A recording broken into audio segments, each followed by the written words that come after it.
কিয়ামতের দিন কঠিন সময়েও 7 শ্রেণীর মানুষ আল্লাহর আরশের ছায়াপ্রাপ্ত হবেন। মহানবী সাল্লাল্লাহু আলাইহি ওয়াসাল্লাম বলেছেন, আল্লাহ 7 শ্রেণীর মানুষকে হাসরের দিন তার আরশের ছায়ায় স্থান দেবেন, যেদিন আল্লাহর ছায়া ব্যতীত অন্য কোনো ছায়া থাকবে না।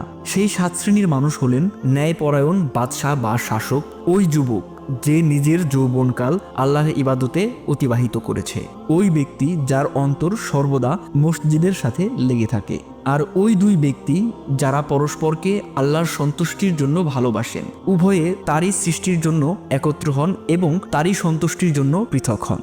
যে ব্যক্তি নির্জনে আল্লাহকে স্মরণ করেন, ওই ব্যক্তি যাকে কোনো সম্ভ্রান্ত এবং সুন্দরী নারী কুপ্রবৃত্তি চরিতার্থ করার প্রস্তাব দেয় আর তখন তিনি বলেন, আমি আল্লাহকে ভয় করি।